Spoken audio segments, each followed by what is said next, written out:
भगवान राम से जुड़ी 10 इन बातों के बारे में क्या जानते हैं आप? अगर नहीं जानते तो अब जान लीजिए। इन्हें बातों को सुनकर आपकी जिंदगी संवर जाएगी। क्या आप जानते हैं विष्णु जी के 7वें अवतार श्री राम ने मर्यादा की स्थापना और अपनी मां कैकेयी की इच्छा पूर्ति के लिए राजगद्दी छोड़ दी थी और वनवास स्वीकार किया था।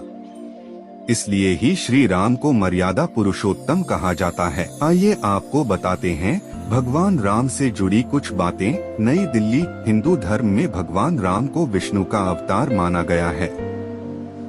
इनके बारे में कई ग्रंथ लिखे गए। रामचरितमानस में भगवान राम की महिमा को जो वर्णन मिलता है वह सभी के दिलों को छू लेता है। क्या आप जानते हैं विष्णु जी के 7वें अवतार श्री राम ने मर्यादा की स्थापना और अपनी मां कैकेयी की इच्छा पूर्ति के लिए राजगद्दी छोड़ दी थी और वनवास स्वीकार किया था। इसलिए ही श्री राम को मर्यादा पुरुषोत्तम कहा जाता है। आइए आपको बताते हैं भगवान राम से जुड़ी कुछ बातें।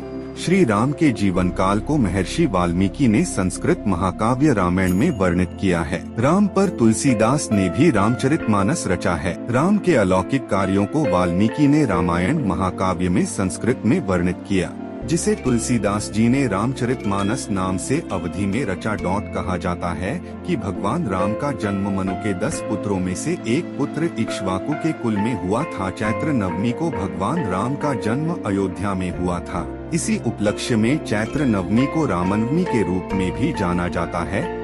ऐसा भी कहा जाता है कि माता सीता की रावण से रक्षा करने जाते समय रास्ते में आए समुद्र को पार करने के लिए भगवान राम ने एकादशी का व्रत किया था।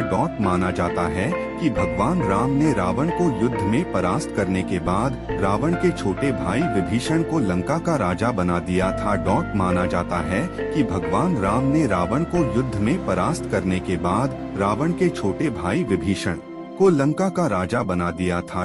पुराणों में कहा गया है कि माता कैकेयी के कहे अनुसार वनवास जाते समय भगवान राम की आयु 27 वर्ष थी। राम रावण के युद्ध के समय इंद्र देवता ने श्री राम के लिए दिव्य रथ भेजा था।